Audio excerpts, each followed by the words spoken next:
sans doute l'un des plus vieux métiers du monde. Cultiver la terre est une activité humaine ancestrale. L'agriculture moderne offre un modèle de développement autonome et rentable grâce à une utilisation intelligente des ressources. Dans la province de l'Enedi-Est, une ferme agricole est en train d'être implantée au bord du barrage de Kariari. C'est une œuvre de l'opérateur économique Aboud Hachim Bouder. Après avoir fait ses preuves dans les BTP, il veut révolutionner le secteur de l'agriculture dans sa province aride en appliquant les méthodes modernes et de la nouvelle génération. Dans notre pays, les opérateurs économiques n'investissent pas assez dans l'agriculture, alors que c'est l'agriculture et l'élevage qui libèrent un pays de sa pauvreté et qui créent l'industrie aussi. Donc c'est pourquoi tous les pays développés ont passé par l'agriculture pour l'industrialisation. C'est l'agriculture qui fait la matière première si on veut industrialiser un pays. Et il faut aussi l'élevage qui fait aussi des matières premières pour développer l'industrie animale. Bien sûr, j'ai investi dans le but commercial tous ces projets, mais aussi pour donner un exemple à mes frères et opérateurs économiques d'investir et les attirer à investir dans l'agriculture et l'élevage pour l'autosuffisance alimentaire et pour aussi l'alimentation de nos foyers. Les deux secteurs dont je viens de souligner qui sont les piliers et qui sont les plus importants pour un pays dont je viens de parler sont délaissés aujourd'hui au Tchad.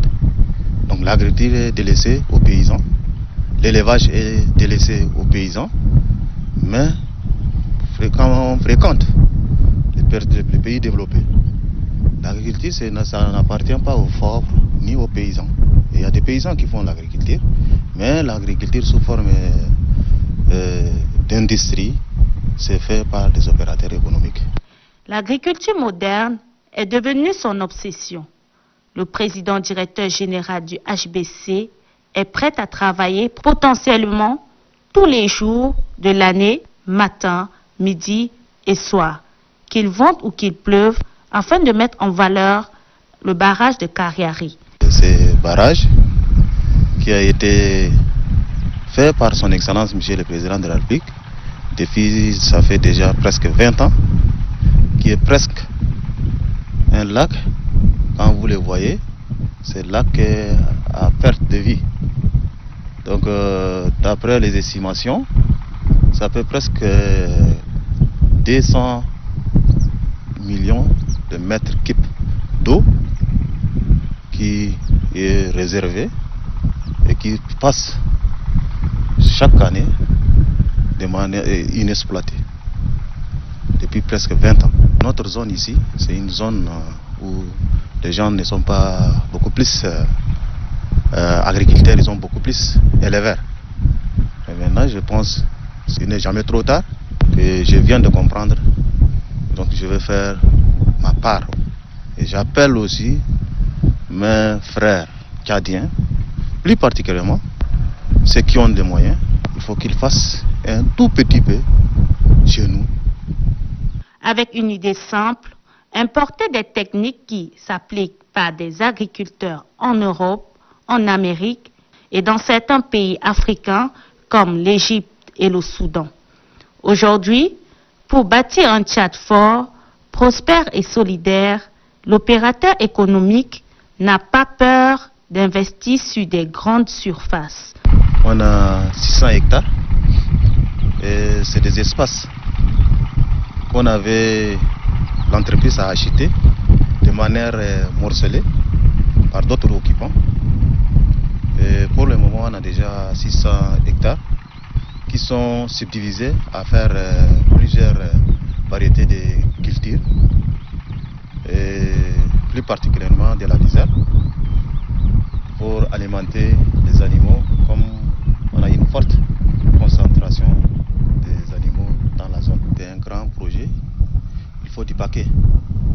Comme vous voyez, c'est un ouvrage agricole moderne. Les machines, les matériels que vous voyez sur place, ce sont de nouvelles générations. Par exemple, les pivots électriques automatisés, les équipements et les installations, tout ça, ça coûte cher. En plus de ça, il y a la main-d'œuvre extérieure pour les études et les recherches, les études de sol, tout ça, ça coûte cher aussi. Et il faut aussi des aires de conservation. Après l'exploitation, il faut des entrepôts, des grands entrepôts, qui vont, leur construction vont aussi coûter très cher aussi. Par rapport à tout ça, les études sont déjà faites, donc c'est pas une estimation, mais d'après les études, jusqu'à la fin de ces projets, il faut plus de 4 milliards de nos francs.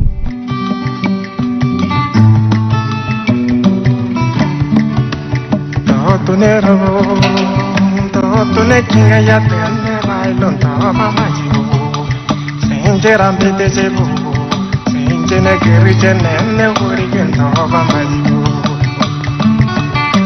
le développement au Tchad et dans la province de l'Enedi-Est, le gouvernement du Tchad a investi dans la construction d'un gigantesque barrage.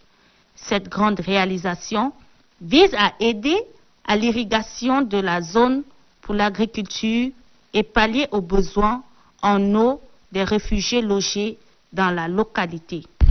Ce barrage, bien sûr, est presque comme un lac. Comme vous voyez, l'eau est à perte de vue. Et quand vous voyez donc, du nord au sud, ça fait presque une estimation de 15 à 17 km. L'eau est couchée sur 17 km du nord vers le sud, de l'est à l'ouest. Et voilà, comme vous voyez devant là, ça fait presque 4 km. C'est pourquoi donc, il y a une profondeur, les profondeurs varient bien sûr. Il y a des parties où les profondeurs font plus de 7 à 8 mètres. Donc c'est une grande quantité de l'eau. Et même avec l'alimentation, avec l'utilisation, donc jusqu'à la saison pluvieuse, ça ne diminue pas. Ça reste presque intact, ça diminue très peu.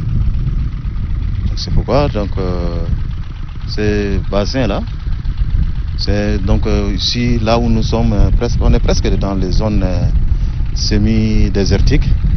C'est presque comme un lac. Et ce lac a été réalisé par son Excellence, Monsieur le Président de la République. Depuis déjà, ça fait presque depuis 99. Depuis 99. Donc maintenant, ça aide beaucoup la population, non seulement en agriculture. Donc par ici, là où nous sommes, c'est les zones de l'agriculture. Par derrière, c'est les éleveurs qui amènent leurs troupeaux pour abreuver. Puis il y a des gens qui prennent même de l'eau d'ici pour comme le camp de réfugiés qui est à côté ici, il y a presque plus de 40 000 habitants.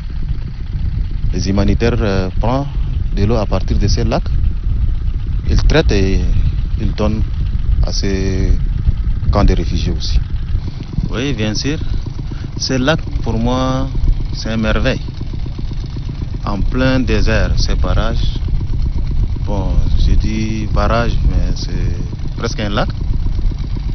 En plein désert, d'ici 3-4 ans, on va faire un peu du tout pour tout ce qui est agriculture. Je pense que tous les études sont faites. Donc il y a plusieurs variétés qui vont pousser. Les pastèques, les tomates, et aussi la culture, on va faire aussi l'arboriculture pour les fruits. Et ici, ce qui est bien, donc toutes choses là, ça pousse naturellement, sans l'engrais, sans le produit OGM. Aboud Hachim Bouder change le paradigme. Le promoteur est convaincu de posséder une solution aux problèmes de développement pour arriver à la durabilité. La deuxième phase, qui est très important pour moi d'être présent dans le chantier, la phase de finition aussi. Pour ces deux temps-là, des moments-là, je suis presque tout le temps au chantier. Ma présence dans le chantier avec les pratiques que j'ai faites, bon, je ne peux pas dire que je conduis très bien les machines, mais je sais comment utiliser certaines machines. Pour lui, agrobusiness est le métier d'avenir. Il s'est lancé à 45 km de la ville d'Amdjaras pour faire de l'agriculture moderne. La zone est fertile et plusieurs variétés de cultures peuvent produire.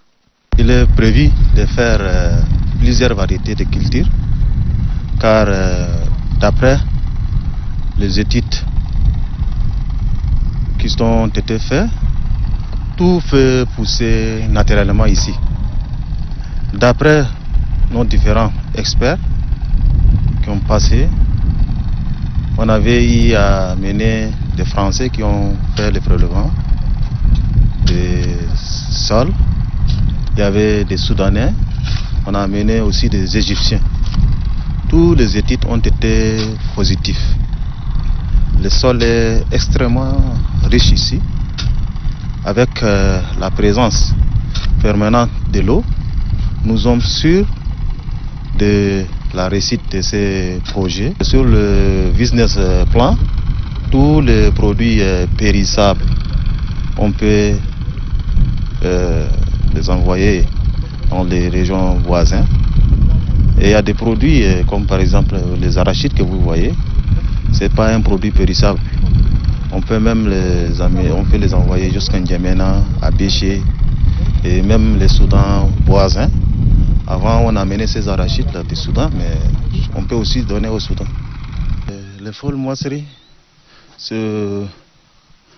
on dit fol moisserie, comme en arabe, on dit fol moisserie, c'est arachide égyptien. Donc communément, ici au Tchad, on appelle fol moisserie, que les gens utilisent beaucoup, presque dans tous les foyers. Surtout dans la localité ici, les gens consomment beaucoup. Bon, ça, avant, ça venait du Soudan voisin. Mais maintenant, avec les essais qu'on avait fait, ça pousse très bien. Et maintenant, avec les surfaces qu'on vient de cultiver, ça fait alimenter beaucoup de foyers. Les gens peuvent acheter.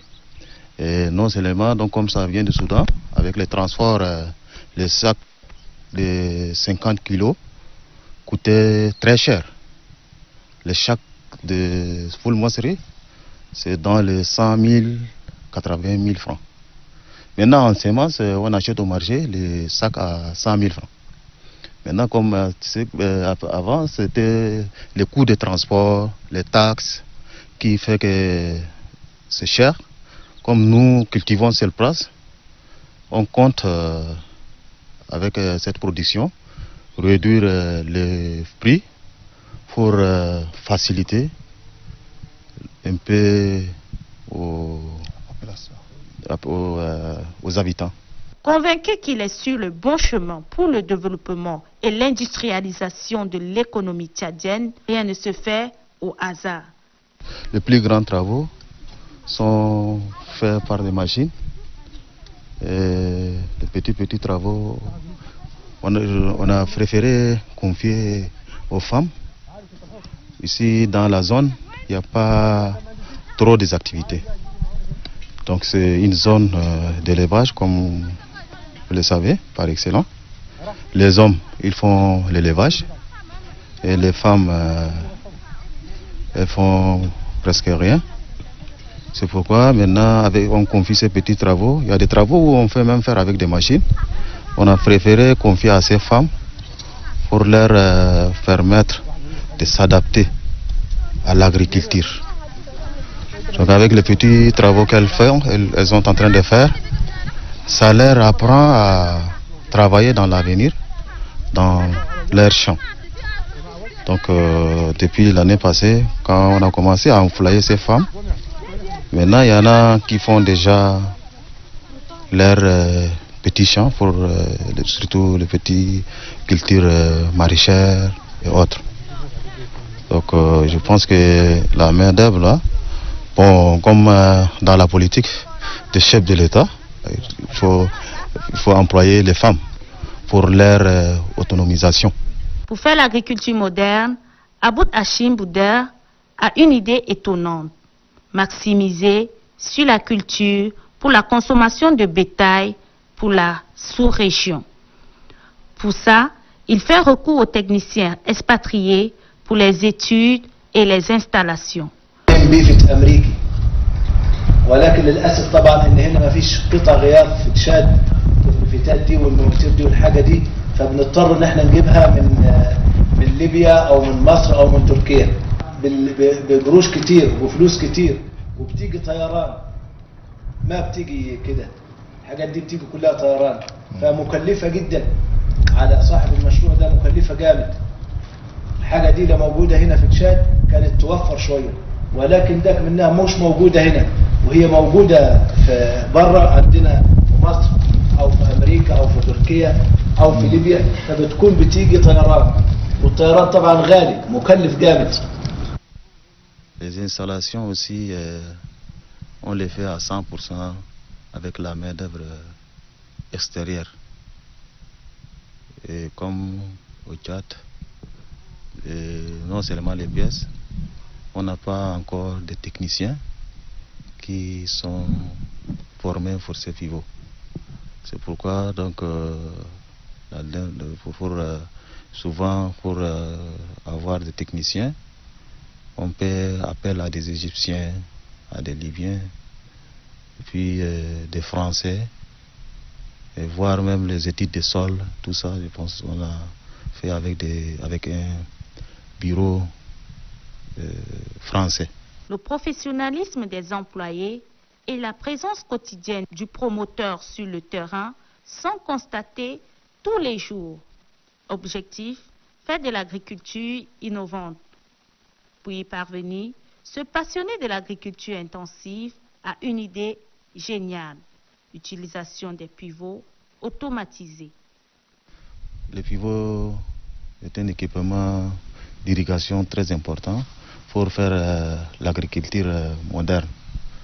Justement, c'est une machine d'irrigation pour des méga projets d'agriculture. Ça arrose comme de la pluie. C'est pourquoi on appelle arrosage de pluie artificielle. Et aussi, le pivot fait arroser facilement en quelques heures. Comme c'est automatisé, ça peut arroser en quelques heures les 70 hectares. Et aussi, le pivot est important pour cette zone. C'est une zone aride. Le pivot est très bon pour économiser de l'eau. Le modèle HBC est très promoteur et assurant pour une zone désertique. Cette modernisation intervient à toutes les étapes du cycle de culture. البيفت ده طوله 410 متر، ده 410 متر أمريكي، يعمل 55 هكتار، يزرع 55 هكتار. اللفة بتاعته دي في 12 ساعة. ده البيفت ده طبعا عشان مش متوفر هنا في تشاد، فبنضطر ان احنا بنجيبوه من امريكا او من تركيا او من السعودية. ولكن انا عاوز نقول للناس لازم تفهم ان المشروع ده هو يعني تنمية للثروة الحيوانية وتنمية للثروة الزراعية، يزيد البيفت ده في الرقعة الزراعية هنا في تشاد. La modernisation de l'agriculture s'est faite en grande partie grâce au développement du machinisme agricole de plus en plus connecté et à l'introduction dans les pratiques agricoles de nouveaux outils numériques basés sur la data et des nouvelles technologies. والبيفت ده كله ريموت كنترول وكل الطابلونات كله كهرباء الكتريك كل البيفتات ده او اللي في المخزن ده كله الاثنين في المخزن دول زيماتيك امريكي. Promouvoir son modèle, Abou Hachim Bouder n'hésite pas à ouvrir ses portes au public. Sa ferme reçoit chaque jour des visiteurs. من تارك سنة وجايدة انت من سنة فات جايدة شغل كنادم يعني با من برا جابر ما في أصلا إن شاء الله ديل هاللي شغل الرز دول حاجات ديل يعني فول مصري ديل ذاته بعد نستعلق من هنا من هربا جزء من بش جايدة بتكاريات ده بس إن شاء الله بكفينا شغل أرض بديك ده شغل كيف بديك ما في البلد هو شغل بيستهلك وشغل بتطور البلد ده بترول والزراعة والثروة الحيوانية ثروة حيوانية ده ماشي مال أصلا كلها الرجال ده أولاد حقا أي إنسان تشادي بس أي إنسان تشادي أنت الدراء يجي الأرض قاعد وسي كم كيلو كاري قاعد ما أرض زي جمنا وسي. Ce rêve est en train de devenir une réalité à Kariari. Des terres qu'il a achetées à des dizaines de petits agriculteurs qu'il a fallu convaincre. Une initiative unique au Tchad dans le milieu des opérateurs économiques. Pour développer le pays, il faut la participation de nous tous, éleveurs, agriculteurs, fonctionnaires, plus particulièrement les opérateurs économiques. Le développement économique d'un pays, donc c'est à travers l'industrie. Pour industrialiser un pays, il faut la participation des opérateurs économiques. Partout dans le monde, les opérateurs économiques qui développent les pays, surtout dans le domaine d'industrie, dans les domaines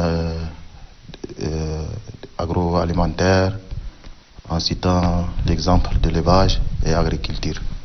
Mais ici au Tchad, on laisse tout sur le dos de l'État, mais ce n'est pas à l'État seul de faire tout dans un pays. Comme on dit, à César ce qui est à César, à Dieu ce qui est à Dieu. L'État a déjà tout fait dans ces pays, les écoles, les hôpitaux, les routes et autres. Reste les privés. Bon, apparemment, dans ces pays, il n'y a pas d'investissement privé. Comme apparemment on ne voit rien dans ces pays comme industrie. Non seulement de grandes industries, même de petites industries. On n'a même pas l'usine d'aliments. Mais il faut toujours attendre, pour nous, chez nous, donc il faut tout attendre, toujours attendre de l'État. Si on a l'esprit de créativité, même avec 1 million, on peut faire déjà quelque chose. Avec 1 million, on peut faire quelque chose. Mais dans ces pays, il y a des gens qui sont quand même, on les connaît, ils ont des moyens. Mais je vois, donc, au lieu d'avoir l'esprit créatif pour investir dans le secteur libéral et faire des petites industries ou de grandes industries pour développer, il n'attend que l'État. Donc on dit des fois communément au Tchad, le marché public, les bons de commande, les BCA et autres.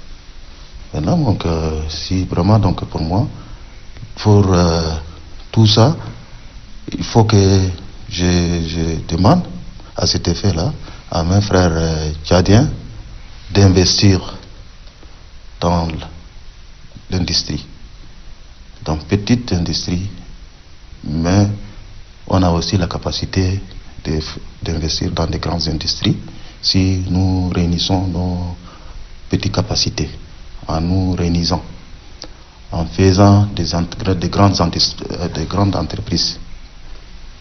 des grandes entreprises, je veux dire, donc, avec un esprit associatif. Il faut s'associer entre petites entreprises et grandes entreprises. Avec nos petits moyens ou grands moyens, on fait industrialiser ces pays avec peu de temps. L'agriculteur d'aujourd'hui est aussi et avant tout un chef d'entreprise doté d'une grande polyvalence et qui ne compte pas ses heures de travail. Selon mon constat, il y a la capacité, mais l'esprit de créativité en manque. Pour innover et se tourner vers l'émergence. Les activités de toute la ferme agricole seront disponibles d'ici 2 mois. Il espère bien surplanter des importations venues du Soudan et d'ailleurs. À terme, l'agro-pastoral devrait constituer l'épicentre du groupe HBC et le mettre définitivement à l'abri des crises économiques. Une idée un peu folle, mais Abou Hachim Bouder y croit à tel point qu'il a investi dans le projet et espère le retour dans 5 ou 10 ans.